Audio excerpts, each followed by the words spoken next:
ngayon, ayoko nang depensahan siya. In doubt na yung character eh. At saka, hindi lang yung droga.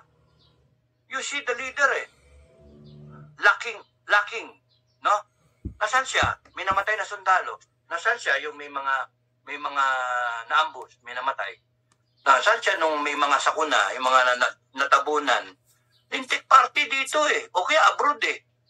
Mali yung talaga. Kahit sa madaanin, mali. So, he's not fit. Pero binoto ko siya. Nagkamali ako. I want to correct it. I want to rectify my mistake by stating what I feel, what I want to say. And who's gonna threaten me? Ako matatakot? Sige, subukan. E di magkaharapan sa korte. Pero ang punto, kung hiyaharap lang ako, mag-iingay ako lalo. There will be more Pinoy survivors. There will be more Enriquez to come.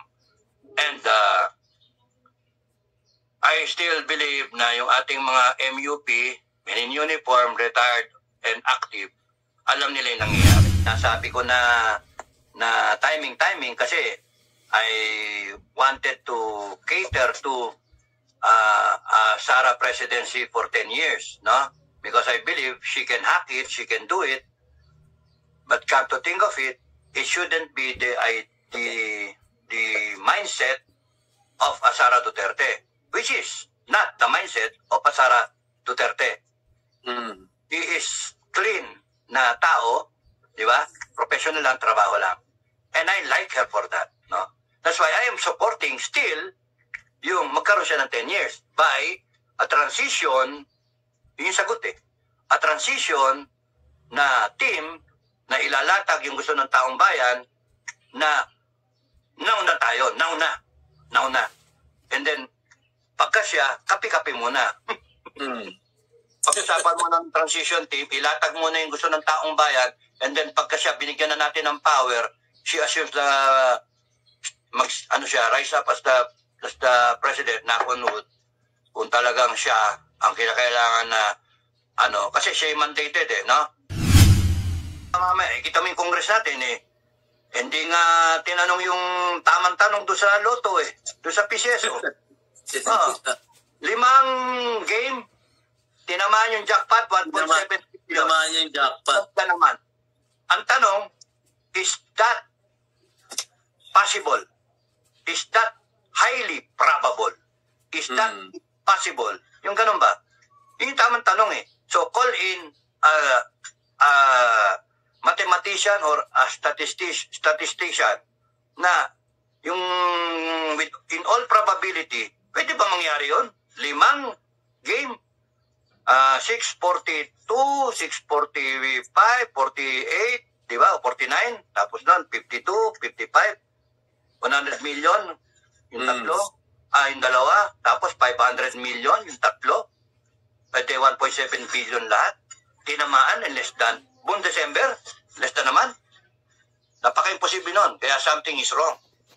Mali yung tanong. Yung mula ngayon hanggang kung kailan, indefinitely, yung gusto ninyo, no to corruption, no to shadwa, install death penalty, isara ang Senado, Kongreso, i-reorganize sila. Sabihin nyo gusto nyo sabihin. No? For all I care, sabihin nyo. Sasabihin ko yung gusto ko. Mali ako na sinasabi ko kunyari na magagawa ko ng isang guide para yun din sabihin nyo. Uniform, no. Ayoko na. Ano na lang, kanya-kanya. Pero yung kanya-kanyang sabi tayo, it is more credible because kayo mismo ang nag-isip at nanggaling sa puso nyo yung gusto nyo sabihin. Pero at the same time, pare-pares tayo na nagko-complain. Tama ba yan? Wala nang template. Walang template. So, pwedeng magsalita kayo, starting now, every day, mag-post, no to corruption, no to ganito, di ba? And everything, na ganun ba? So, yun ang and then, kung mangyari yung transition, di merong pag-uusapan yung sino man yun, ng committee. Di ba? Kasi, yun ang gusto ng taong bayan eh.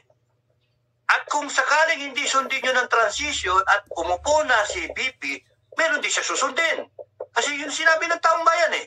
Di ba? So ngayon kung kunyaring hindi pa rin mangyaring gusto ng taong bayan, we have tried in the most peaceful manner. Yung kung ano natin. Ngayon, malaking bagay yon pagka yung taong bayan may binalik sa kanya out of the taxes na binabayad sa pagka ganun yung utak ng mga politiko natin, putragis, mamahalin ka ng taong bayan. Ganun yun. Kung hindi mo maibalik in kind, ibalik mo sa magandang serbisyo. Ganun lang yun. Namang ginawa nila Bongo, ginawa ni Duterte, di ba? Sila Bato, Papano, si Tolentino, okay din si Tolentino, di ba? Intelligent decisions, intelligent proposals. Kung tutusin si okay din sana si Amy eh. Okay, kaya lang lately si Amy, panay non-committal barrage of words na hindi mo maano eh. Pero dati okay naman eh. Yung iba, iwas puso eh. Minsan si Robin, merong magandang moments, no? Meron siyang eureka moments, pero meron din naman siyang bad moments, no? But kung titignan mo si Robin, yung heart niya, yan, okay yon, heart para sa tao. Pero dito, sa pagkakaintindi at sa lahat, sometimes maganda yung latag niya, naiintindihan niya, pero sometimes, hindi baka ko lang naman yung tingin ko gano'n. Pero just the same, sa akin lahat sila may kasalanan. Resolution 10. Yun lang yun. Kaya sa akin, malinaw yung issue. Hindi ko na sila iboboto. Ayaw ko na. Lintasya, open the books. Hindi mo pera yan. Abolish resolution number 10. Marcos, Frances, na maging yan. Yan, Lin, no? Tignan nyo si Lin. With a little sentence, si Lin, babae, no? Is able to express herself. Yan ang gusto kong mangyari.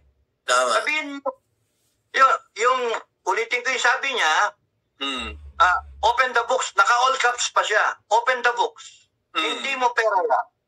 Abolish resolution 10. Marcos, drug test now. Imagine, very powerful.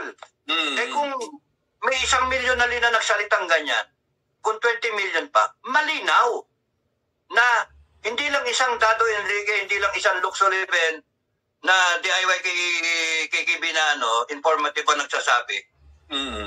Malinaw kayong lahat, tayong lahat. Kaya kabahan kayo sa gobyerno. Sawa na po ba kayo sa pamalakad ng ating gobyerno? Marami po ba kayong mga katanungan na hindi nasasagot? At sawang-sawa na ba kayo sa mga korupsyon na nangyayari sa ating inang bansang Pilipinas?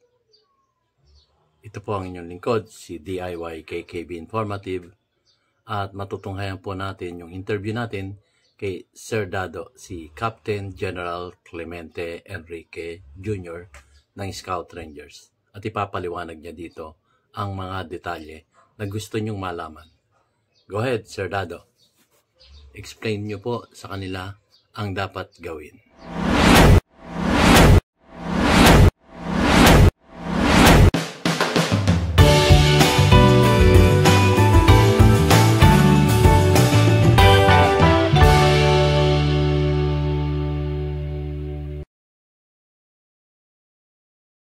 Is how it can be done. One time, big time, Filipino people, you state your cause, you state your indignation, your opinion ninyo, so that makita, and that will empower everyone else in the country. Wow, ang dami. Nandun yung social media, wow, ang dami. Pinikap siya content ng lahat ng vlogger. Pinikap siya ng SMNI, ng ibang media outlet. So meron dyan pro-BBM, kung ano-ano sabihin nila. Sige, sabihin nyo gusto nyo sabihin. Sabihin nyo yung gusto nyo sabihin. Pro-BBM, pro-Duterte, pro-Filipino. Whichever side you are on. Sabihin nyo yung gusto nyo sabihin. Yun yung akin. Gusto nyo matapos si BBM, sabihin nyo, depensa nyo, hindi yan durugista. Eh ako tapos na ako doon. Kasi nung kumpanya, sumasakit. Yung kumpanya, dinidepensahan ko siya, hindi siya durugista. Walang yan. Eh ngayon, ayoko nang depensahan siya. In doubt na yung karakter eh. At saka, hindi lang yung droga. You see the leader eh. Lacking, no? Nasaan siya? May namatay na sundalo. Nasaan siya yung may mga na-ambush, may namatay? Nasaan siya nung may mga sakuna, yung mga natabunan? Lintik party dito eh. O kaya abroad eh. Mali yung talaga. Kahit na madaanin, mali. So, he's not fit. Pero binoto ko siya. Nagkamali ako. I want to correct it. I want to rectify my mistake by stating what I feel, what I want to say. And who's gonna threaten me? Ako matatakot? Sige, subukan. E di magkaharapan sa korte. Pero ang punto, kung hiyaharap lang ako, mag-iingay ako lalo. There will be more Pinoy survivors. There will be more Enriquez to come. And I still believe na yung ating mga MUP, men in uniform, retired, and active, alam nila yung nangyayari. No? Hindi pwede yung forever na yung kalokohan, yun ang masunod. Ninanakawan tayo, ano matatawa ka pa ba nun? Ang taas-taas ang bilihin. Ang bigas, taas-taas. Hindi na tama yun. Kaya nga, matter of time yan. Ngayon, kung ilalabas nila yung pulburon, na dapat ilabas. No, sinasabi ko na timing kasi I wanted to cater to Sara presidency for 10 years, no? Because I believe she can hack it, she can do it. But come to think of it, it shouldn't be the mindset of Sara Duterte, which is not the mindset of Sara Duterte. He is clean na tao, di ba? Professional lang, trabaho lang. And I like her for that, no? That's why I am supporting still yung magkaroon siya ng 10 years by a transition, yun yung sagot eh. A transition na team na ilalatag yung gusto ng taong bayan na nauna tayo, nauna. And then, pagka siya, kapi-kapi muna. Pag-usapan mo ng transition team, ilatag mo na yung gusto ng taong bayan, and then pagka siya, binigyan na natin ng power, she assumes na, rise up as the president na unwood, kung talagang siya ang kinakailangan na, kasi siya mandated no? And then, suportado siya ng taong bayan, kasi yun yung gusto natin. So, hindi siya magagawa ng unpopular na mga desisyon. I-implement niya yung mga sinabi ng transition na base sa mga gusto ng taong bayan. O, sino nasunod? Taong bayan. Na kahit tapos na yung term niya at pumalit ang isang tulpo at nagkamali ang taong bayan o pumalit ang isang Robin Padilla o isang Bongo o isang Bato o sino man, di ba? Magkaroon tayo ng continuity. Tinapos natin yung problema. Itong time natin. Kasi wala ko ng choice kundi masunod yung gusto natin. 100 items. You think about it, anything under the sun. And pwede naman pag-usapan yan, umaga, hapon, dalawang topic Dalawang di ba? Recess sila sa lunch time, o kaya working lunch sila, kain sila, pinag-usapan nila umaga hanggang tanghali, isang issue, madali lang. And then they will reschedule it para kung meron mga resource speaker na imbitahan, someone from the Justice Department, someone from the from the tawag dito, yung involved na agency, resource speaker, kunyari, ipa-price control natin yung yung farm gate, no? Not only rice, protektahan natin yung mga magsasaka natin, lahat ng producer, kahit ang farmers natin, protektahan natin para hindi sila tamarin na wala namang kinikita, benta na lang nila lupa nila, di ba? So para mawala yun, tulungan natin natin yung i-protect yung farmers natin. Tapos kasama sa economic sabotage yung tawag dito, smuggling. O de protektado ngayon yung ating farmers din.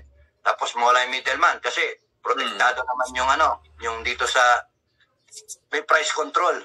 Yung mga commodities na talagang basic. Bigas, di ba? Ano pa? Sibuyas.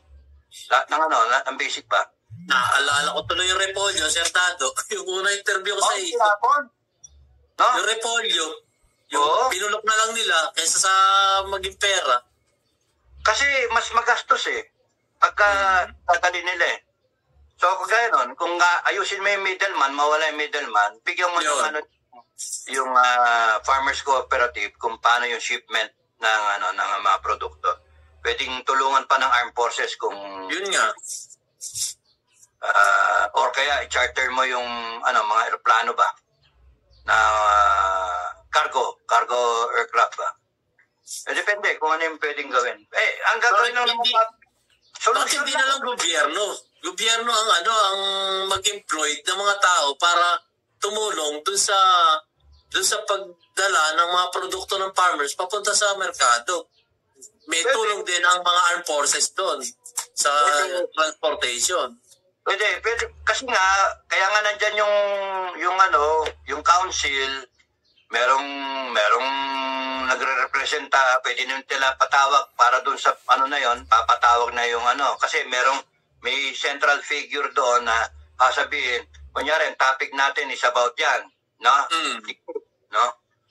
O the food production, irrigation, lahat na resource speaker, kunyari yung Supermarts Association, yung mga market association, etc., lahat na involved. From production down to the retail. Pagka meeting, nandun na. Sama-sama na kayo. Resource speaker, magsalita, mag-contribute. Taas ng kamay, hindi ganyan, ganito. So, well-informed yung council to make a decision. We hope na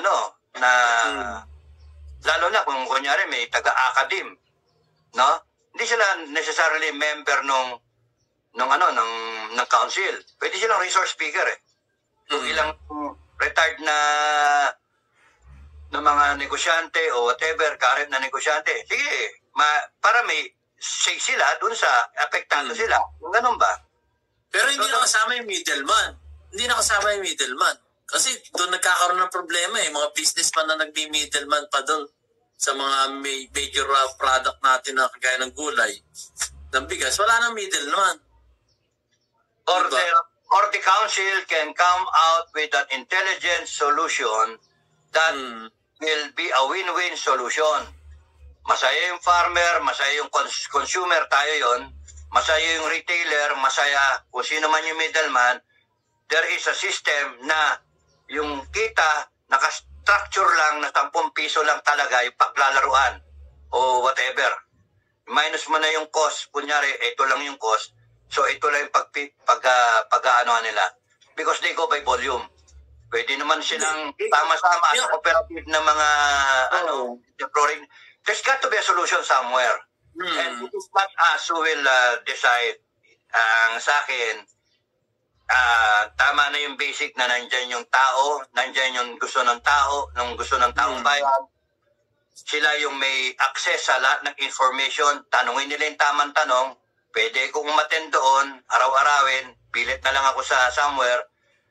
Pwede kong makinig lang ito. Pwede akong magtaas ng kamay. Suggestion. Pwedeng ganon. Pwede kasi nga maging middleman, yung gobyerno na. Sila na yung magmi-middleman, sila na yung aangkat. Tapos kung ano yung kikitain pag-angkat, yung kikitain ng gobyernong middleman, mapapasok pa rin sa loob ng kaban ng bayan. Parang Kadiwa style. No? Kadiwa style. Oo. We cannot solve it because hindi natin kaharap yung lahat ng tao na involved at di natin kaharap yung information ng lahat. We have to have all the information, lahat ng input to come out with an output na tama. That's how it should be done. Yung ginagawa kasi ng Congress ngayon tsaka ng Senado, bara-bara. Kung ano yung malakas ang boses, kung ano yung sikat para sa taong bayan, yun ang solusyon. Boom, ayun na. Which is, sometimes mali eh. Sometimes mali. Kaya nga, we have to be intelligent enough na nandyan yung tamang information. You ask the right question. Ask the right question. Baka mamaya, kita mo yung Congress natin hindi nga tinanong yung tamang tanong doon sa Lotto doon sa PCSO. 5 game, tinamaan yung jackpot, 1.7 billion. Tinamaan yung jackpot. Naman. Ang tanong, is that possible? Is that highly probable? Is that possible? Yung ganun ba? Yung tamang tanong So, call in mathematician or a statistician na yung in all probability, pwede ba mangyari yun? 5 game, 642, 645, 48, di ba? 49, tapos nun, 52, 55, 100 million, yung tatlo, yung dalawa, tapos 500 million, yung tatlo, pwede 1.7 billion lahat, tinamaan in less than, buong December, less than naman. Napaka-imposible nun, kaya something is wrong. Mali yung tanong Tapos tumigil, tapos nung sumikat-sikat si Robin, because dun sa iba namang investigasyon, yung kay pastor na kumampi siya, etc. Kaya nagsalita siya, kinontra niya yung arrest, di ba? Yung contempt, nagsalita ngayon to, tinuloy investigasyon ni Senator Tulfo. So something's wrong. And then yung question mark nga na may exchange of money. Yung binablog ni Marlica. So paano na? Paano na tayo? Ngayon, baka tumakbo yan ng presidente siguro or vice president, maglaban-laban silang lahat. Si Robin, si Bongo, si Tulfo, kung nandiyan pa si Aimee. Labo-labo sila Takbo tayo, mananalo tayo kasi hati-hati yung boto nila Baka manalo tayo, Vice President, kalokohan talaga yung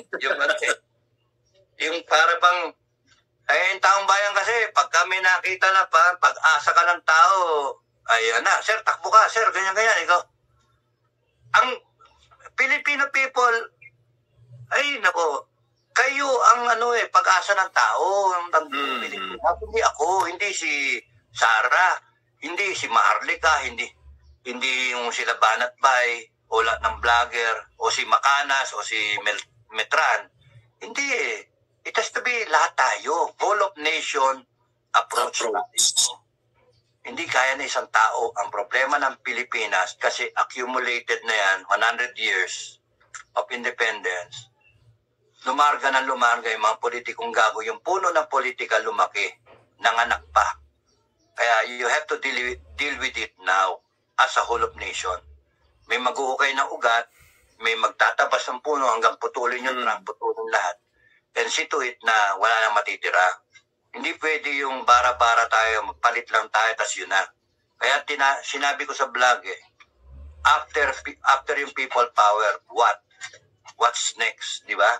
Hindi, yung nadidinig ko kasi yung vlog ng iba, hanggang palit lang Wala yung pagkatapos. Kaya I am trying hard na sagutin ko yung tanong kong sarili, paano pagkatapos? Kaya pati yung problema nung kay BP Sara na Gloria na formula, pinoproblema, sinasagot ko. Di ba? Pati yung kay BBM na Gloria, sorry, sinasagot ko. May pagbanggaan sila kung ano yung may appeal sa taong bayan. Pwede kasi magpatrakte si BBM, lumabas negative, biglang ilabas yung pulburon, ay, tao lang, I was weak. Nangyari yung kasi nung Vice President, tinalo ko, dinaya ako So, too, yung ganyan-ganyan ba. Pero clear naman ako, ayan clear ako. I am sorry. Sorry. Pero yung isa, Gloria, GMA Formula. 9 years. Ito, 10 years, di ba? Na palitan si Estrada, People Power. Ito ngayon, People Power 3, tanggalin si BBM, yun yung senaryo, di ba? Hindi na makukuha ng I am sorry. Pero yun nga, doon ako ngayon sa taong bayan. Dito tayo, gitna tayo. Nagpapanggaan na ganyan. Dito tayo, I'm taking the side of the Filipino people. Ilang beses ko sinabi yan.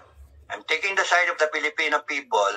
It just so happens, I see that the Dutertes are with the Filipino people. Di ba? So, ayoko nang isipin yung 10 years na yan eh. Yung senaryo na yon. Come at me. Balang langit. Di ba? Balang langit eh. Kunyari nangyari ngayon, in-expose bigla yung pulburon. April 2, sabi nila ng Banateros. May expose silang video. Malay natin kung yun, di ba? Sinasabi ni Marina, coming soon. Palagay natin na-expose bigla. And then, what now? Biglang rally na.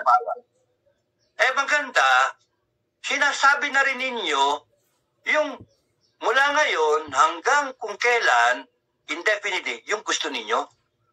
No to corruption, no to SADPA, install death penalty, isara ang Senado, Kongreso, i-reorganize sila. Sabihin nyo gusto nyo sabihin. No? Pro-like kayo, sabihin nyo. Sasabihin ko yung gusto ko. Mali ako na sinasabi ko kunyari na gagawa ko ng isang guide para yun din sabihin nyo. Uniform, no. Ayoko na. Ano na lang, kanya-kanya. Pero yung kanya-kanyang sabi tayo, it is more credible because kayo mismo ang nag-isip at nanggaling sa puso nyo yung gusto nyo sabihin. Pero at the same time, pare-pares tayo na nagko-complain. Taong bayan. Wala nang template. Walang template. So, pwedeng magsalita kayo, starting now, every day, mag-post, no to corruption, no to ganito, di ba? And everything, na ganun ba? So, yun lang and then, kung mangyari yung transition, di meron pag-uusapan yung sino man yun, ng committee. Di ba? Kasi, yun ang gusto ng taong bayan eh. At kung sakaling hindi sundin nyo ng transition at umupo na si BP, meron din siya susundin. Kasi yun sinabi ng taong bayan eh. Di ba? So ngayon kung kunyaring hindi pa rin mangyaring gusto ng taong bayan, we have tried in the most peaceful manner. Yung kung natin.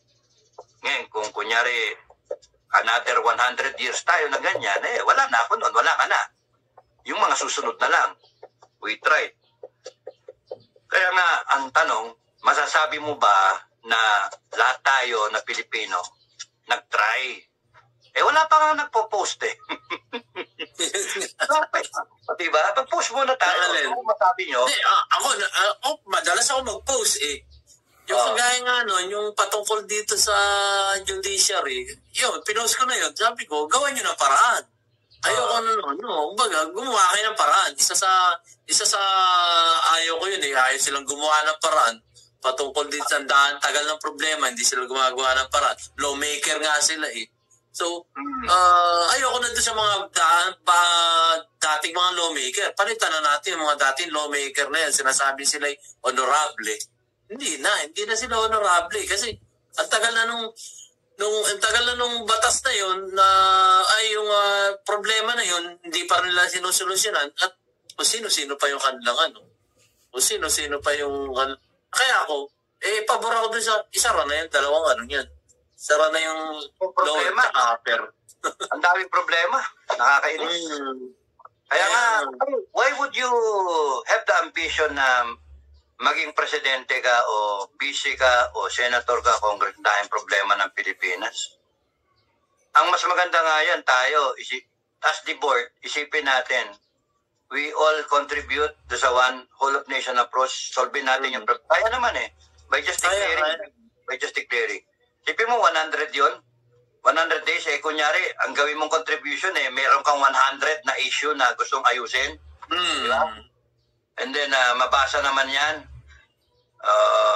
Ako nga, nakaisip nga ako ng 19 pa lang Pero imagine yung epekto ng 19 sa atin.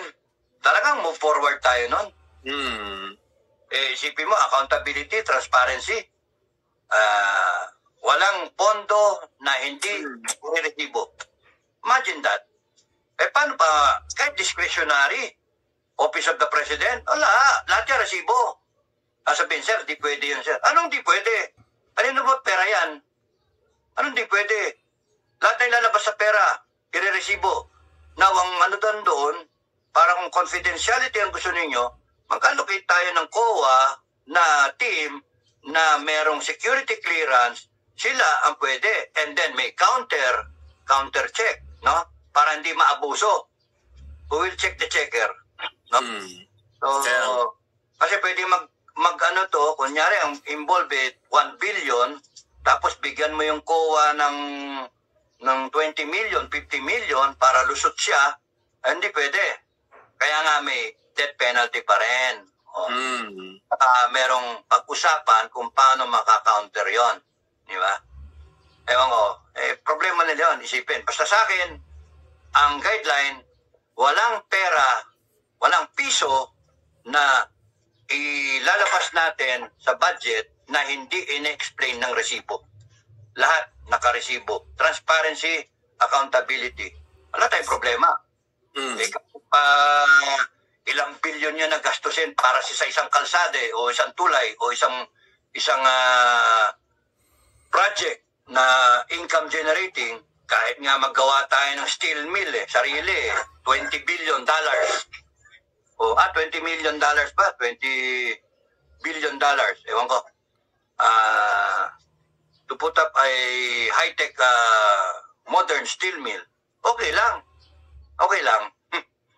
Nasaan yung steel mill natin, Sir Dado? Parang wala na akong balita doon. Meron tayong Philippine Steel nung araw. Binenta ni Ramos yung Hindi, nasaan na yung equipment na yun? Ano ba? Pinatay ng Malaysia. Ha? Competition kasi. Pinatay. Gago, di ba? Oo nga. Ano ko yun, steel mill. Meron din dito sa Rizal, yung gawa ng bakal. Meron dito. Alam ko, parting Kainta eh. Parting Kainta, meron steel mill din dito nun. Kasi yung mga steel industry natin, light, hindi heavy. Mga reinforcement bar lang, yung mga ganun ba, mga steel sheet lang. Kaya nga sheet eh. Ang yung kailangan natin gawin, yung mga heavy na metal. Paano gagawa ng tangke? Kunyari, ang isang ganyan na kakapal ng bakal, no? Isang ganon, isang buo, ganyan kakapal, i-machine press ba? Igaganon, titiklop na ganyan para yung kurbada ganon. Hindi natin magapaan. Tapos hati-hatiin bago i-machine, para lilitaw, na siya. Gulong dun sa tangke, yung disc ba? Nag-export tayo ng mga bakal nung araw, kaya nga dinadala yung mga matitigas na bakal natin sa Japan eh. I-export sa Japan. Tapos, pagdating sa Japan, gagawing makina, matitigas na bakal yun, di ba? Tapos ibebenta sa atin yung sasakyan. Ang solusyon, kung wala tayo nung iron ore, kung kulang tayo, we are lacking, then we find something na metal na kunyari chromite o kaya yung copper o whatever that we have so much of, o kaya coal, minahin natin, export natin, and then ibalik natin, bakal, iron ore. Ganun na kasimple yung money for money ba? Kahit hindi ton for ton yung money equivalent. Maglabas tayo ng $1 billion worth, papasok natin $1 billion worth naman ng bakal, and then we're in the wala pa naman yung steel mill Kinakailangan yun na mauna, steel mill. So, pero habang ginagawa mo na yon, pwedeng nag-i-stockpile na tayo ng diba? Yun yung idea. So, kunyari, if we will have one like that na government-owned, okay lang. Masarap na isipin na, kunyari, government-owned yung kuryente, tubig, eventually, debate. Kunyari, for the first 500, kung kaya, first 500, bawat household. Ilan ba household? 100 divided by 5, ilan yon? 20 million. Mga 5 per household, thereabouts, mga 20 million. 20 to 30 million households nationwide. So, ibig sabihin, kung magre-rebate ka ng 500 pesos per household, first 500 pesos na gastos, libre, sa government siya, hindi panalo. Kung kano yun, 500 pesos, multiply mo ng 20 million. O de, 500, 2 0, 20, 1 0, million, 1, 2, 3, 100 million, 20 times 500, 10. 10 ano lang yun? 10 billion. 10 billion monthly. So, 120 billion yearly.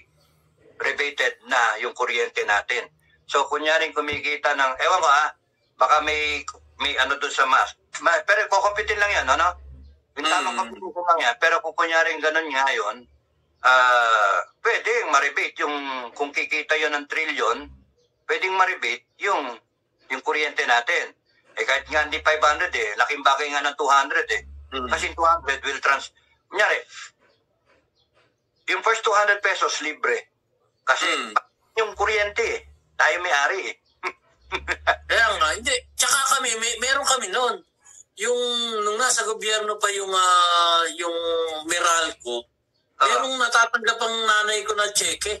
Dumadating yun. Parang every 2 months o 3 months, may cheque na tatanggap. Parang yun na nga yung rebate na po pwede mo siyang i-cash out sa mga bangko. Meron yun. Natandaan ko yun eh. Meron nga rin ako naitabi ng cheque no na nanggaling sa Meralco, parang rebate. Parang yun yung naging, kasi kasama tayo sa stockholder eh. Ang mga consumer, kasama sa stockholder na nakakatanggap ng cheque yan. Every month yata o every 2-3 months. Ganon. Yung pagkakatanda ko nung bata pa ako noon. Nababasa ko yun eh. Babasa ko yun. Meron talagang cheque dumarating. Dahil ang pagkakalam ko nung time na yun, kaya nagkaka-check tayo nun, dahil yun yung isa yung mga consumer na stockholder ng Meralco. Yun ang pagkakatanda ko nun. Maganda, no? Kunyari, first 200, makarebate lang ng 200 per house. Ang laking bagay nun kasi i-translate yung 200 sa 4 na kilo. Mga ganon, 4 na kilong bigas. Laking bagay nun. So, yung mga congressmen natin at saka mga senator, hindi nila maramdaman yon. Kasi pinapakain natin sila, libre, kain nila, may sweldo sila, 300,000, thereabouts, every month. Merong libre sila lahat ng personnel, lahat ng consultant, etc. Kaya, baliwala sa kanila yung makasave ka kahit 200 pesos. Pero sa ating mga kapwa Pilipino, 200 pesos is a lot. It can buy you how many kilos ng gulay, di ba? Sa 100 kung nagbabudget ka, meron ka na sibuyas, may bawang ka, meron kang kamatis, meron kang green leafy, pang sahog ba, yung habang sili, magkano lang, 10 piso lang yun eh. Yung pechay, 10 piso, 20, di ba? Pwede ka naman bumili. Ako ganun bumili, 10 pisong pechay. Tapos repolyo, 15 pesos, 20, di ba? So kung on a budget, 200, it will go a long way. Ay paano? So, malaking bagay yon. Pagka yung taong bayan may binalik sa kanya out of the taxes na binabayad sa atin. Pagka ganun yung utak ng mga politiko natin, putragis, mamahalin ka ng taong bayan. Ganun yun. Kung hindi mo maibalik in kind, ibalik mo sa magandang serbisyo. Ganun lang yun. Namang ginawa nila Bongo, anong ginawa ni Duterte, di ba? Sila Bato, Papano, si Tolentino, okay din si Tolentino, di ba? Intelligent decisions, intelligent proposals. Okay din sana si Aimee eh. Okay, kaya lang, lately si Aimee, panay non-committal barrage of work na hindi mo maano eh. Pero dati okay naman eh. Yung iba, iwas puso eh. Minsan si Robin, merong magandang moments, no? Meron siyang eureka moments, pero meron din naman siyang bad moments, no? But ang kung titignan mo si Robin, yung heart niya, yan, okay yon, heart para sa tao. Pero dito, sa pagkakaintindi at sa lahat, Sometimes maganda yung latag niya, naiintindihan niya, pero sometimes hindi ano. Baka ko lang naman yung tingin ko ganun. Pero just the same, sa akin lahat sila may kasalanan. Resolution 10. Yun lang yun. Talaga, totoo yun, no? Kaya sa akin, malinaw yung issue. Hindi ko na sila iboboto. Ayaw ko na. Yun nga ang sabi nga nung Angkas Rider na sinakay ko kanina. Sabi ko, sir, kung sakaling kayo iboboto sa next election, sino iboboto nyo? Sabi niya, hindi na ako boboto kasi alam mo, kahit sino iboto mo ganun din ang nangyayari. Simula pang araw ng araw hanggang ngayon, kahit sino iboto, ganun pa rin. Walang pagbabago. Yun. So maganda nga siya sabing, wala lahat yan, sarado lahat yan. Parang sa gano'n, mag-insert tayo ng appointed na hindi siya politiko. Yun, yung maganda doon. Nakakatawa para tayong gago We're trying to solve the problem ng bansa Hindi ka naman elected Hindi naman tayo elected. We're trying to talk about yung problema ng bansa at to concern Filipinos, and yet ang nanonood lang sa'yo 200. Bakit? May viewers pa ba tayo? 200 pa nanonood sa'yo. Guys, mag-comment kayo para sa ganun, naliliwanagan kayo. Kung meron kayong mga concern, i-comment nyo, sasagutin ni Sir Dado. Tama ba, Sir Dado? Hindi ko mabasa naman yun, Meron ba? May nag-comment na? Comment kayo. Ako, kung nababasa ko lang yan, isagutin ko lahat yan.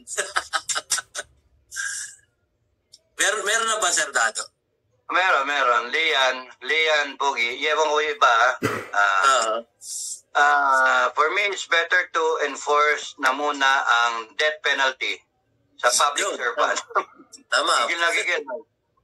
Example, from president down to barangay tanod, including COMELEC employees, court justices to avoid drastic action. Drastic action na ngayon death penalty Sino yung nag-comment, sir? Lian Pogi Tula. Sabi. Parang tatanda ko nga si Lian. Lintasya, open the books. Hindi mo pera yan. Abolish resolution number 10. Marcos drug test. Namagin yan. Yan, Lin, no? Tignan nyo si Lin. With a little sentence, si Lin, babae, no? Is able to express herself. Yan ang gusto kong mangyari. Tama. Sabihin mo, yung ulitin ko yung sabi niya, open the books, naka-all caps pa siya. Open the books. Hindi mo pera yan. Abolish resolution 10. Marcos drug test now. Imagine, very powerful. Kung may 1 milyon na na nagsalitang ganyan, kung 20 million pa, malinaw na hindi lang isang Dado Enrique, hindi lang isang Luke Sullivan na DIY kay Kibina, informative ang nagsasabi. Malinaw kayong lahat, tayong lahat. Kaya kabahan kayo sa gobyerno. Hindi kami nagre-reflection. Hindi. Nagseset kami ng standard na pagka, yung sinasabi ko sa vlog, na pick up ng tao. Noong 86 revolution, no? Sinabi sa amin, nung kami, bumalik ako kagain Bali, tapos ng revolusyon na yun Nalitsa. Tapos binabrainwash kami. Kasi ayaw nila magkudeta kami kung may palpak man. So inaayos nila. So sabi, we want to establish a martial tradition. Martial tradition.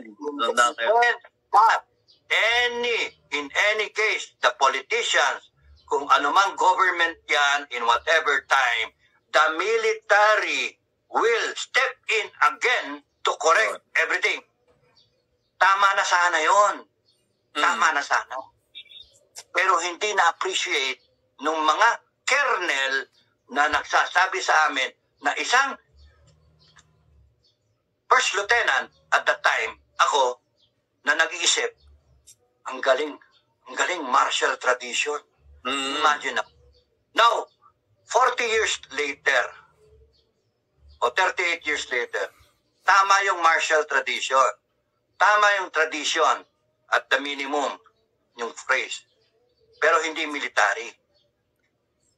People of the Philippines. We want to set a people's tradition na if anything goes wrong sa pamamalakad ng gobyerno, kahit sino pa ka man na politiko ka, the people of the Philippines will step in as the board of directors and make sure that the Philippines will be placed into the right path.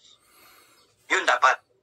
And then the military is directed to follow the Filipino people because it is the mandate. Protect the people, protect the Constitution, protect the government. We will set the government stepping out of its yung expected na role. Ginagago na tayo, ninanakawan tayo. Anong gagawin natin? Papalakpakan, tatahimik? Hindi. So, it has to become a standard, yung tradisyon na for the next generations, Philippine style, ayusin natin yung gobyerno kasi mali. Paano magagawa yon? Tayong lahat na. Kagaya niyan, Lynn, sinabi mo, no to... Ayun guys, so putulin ko muna dito ang ating video. Susunod ko na po yung kasunod nitong mga nagko-comment, tanong ng commentor, at sasagutin ni Sir Dado. Yung mga pinabasa ko kasi kay Sir Dado, yung mga comment, alam niyo naman lolo niyo malabo mata. Kaya si Sir Dado ang nagbasa ng mga komento na yon at sinagot naman niya. At mayroong mga bashers pa nga. So yun na susunod natin guys. Yung mga comment, mga tanong at sagot ni Captain General Clemente Enrique Jr. ng Scout Rangers. Brilliant mind, brilliant ideas, brilliant solutions. So, ito po ang inyong lingkod, si DIY KKB Informative. Nagpapasalamat sa aking mga subscribers na patuloy na sumusuporta sa ating YouTube channel. Maraming salamat po sa inyong lahat. See you on my next vlog. Mamaya meron akong interview kay DIY, kay DIY KKB, no? KKB na TV, no?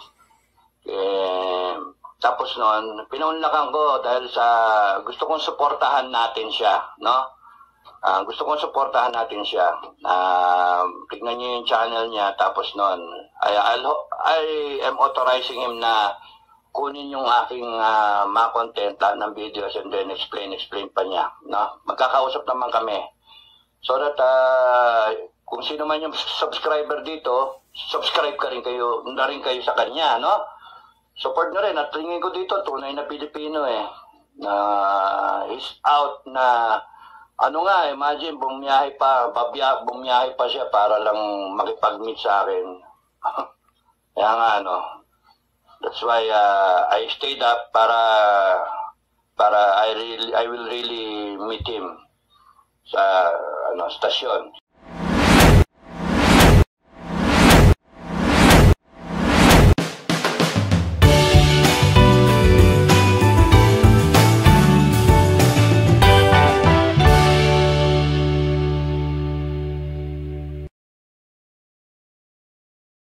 Tatanggalin niya and then you will go by way of resibo.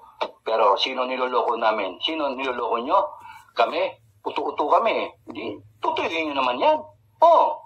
Pero hindi namin tutuyuin yung pagpunta ng tao pupuntang kalsada.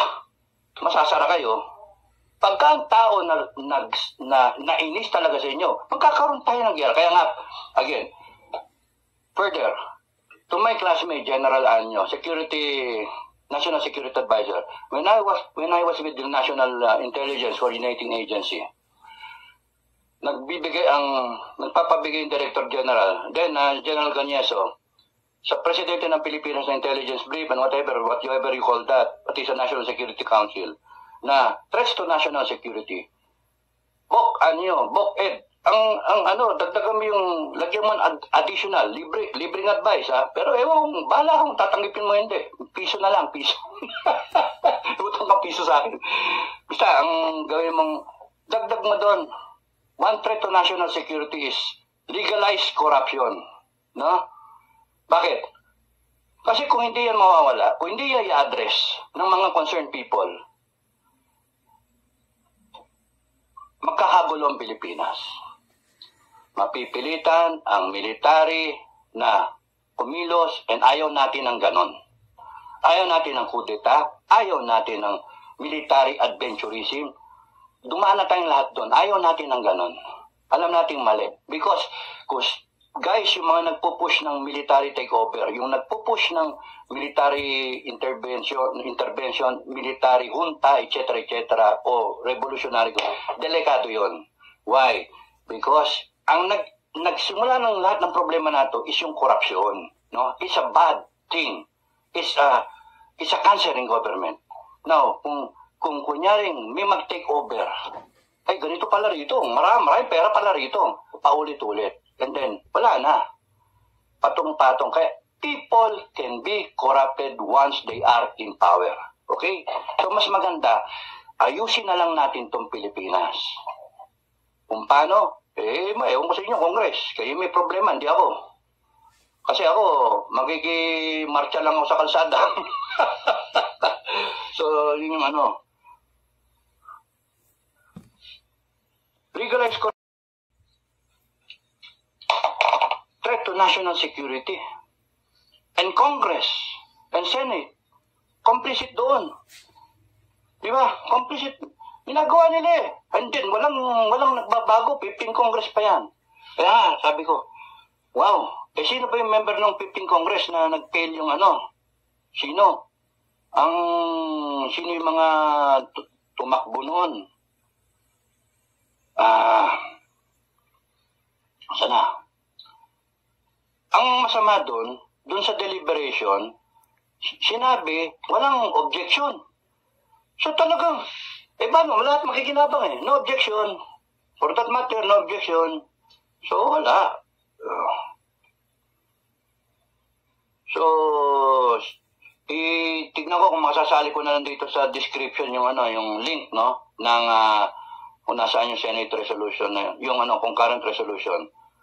Upon direction of the chair, the secretary, ito yung journal, the secretary of the Senate, etc., called the roll, to which the following senators responded: Angara, Arroyo, Cayetano, Santiago, Miriam Defensor Santiago, Drilon, Ejercito Estrada, Enrile, Gingona, Honasan, Lacson, Lapid, Marcos, Junior, BBM, Bagong Pilipinas, Osmeña, Pimentel, Recto, Revilla, Soto, Villar. With 18 senators present, the chair declared the presence of a quorum. So, pagdating dun sa sa resolution, sa na yun. Tandaan niyo yung mga senador na present sa resolution number 10. Explain si Senator Lacson, tapos adoption of Senate Concurrent Resolution number 10. Upon motion of Senator Soto, there being no objection, lahat ng present na senators doon, no objection, Senate Concurrent Resolution number 10 was adopted by the body. Ganun din nangyari sa Congress. No objection. So, sino yung mga senator at the time? Yung Magic 24, Senate President JPE, Senate Pro Tempore Ejercito Jinggoy, Alan Peter Cayetano, Minority Leader Vicente Soto, Majority Leader, Then Angara, Arroyo, Cayetano, Defensor Santiago, Drilon, sinabi ko na nga, Escudero, Gingona, Honasan, Lacson, Lapid, Legarda, BBM. Taglagpang ako rito eh. Sergio Osmeña, Kiko Pangilinan, Aquilino, Coco Pimentel, Ralph Recto, Bong Revilla, Sonny Trillanes, Manny Villar. So what were these guys, senators, thinking? Please explain. Yan. Please explain. Tandaan What were you thinking? Mr. President, anti-corruption. Isa sa agenda, anti-corruption. Paano? Ito, hindi kayo nag-object eh. So, ano ba? Baka meron kami hindi naintindihan. Baka, kasi maliwanag naman yung sinasabi ng Constitution. COA ang magdedetermine. Okay? O sino yung Congress? Ganun din. May mga, ano rin doon, mga sikat-sikat na sa congressman. Kaya nga nakakainis, no? So, research nyo na lang kung sino yung mga congressmen doon. Dami na. Okay. Sige lang. Hanggang doon na lang ako. Okay, salamat Sir Dado. Maraming salamat. Maraming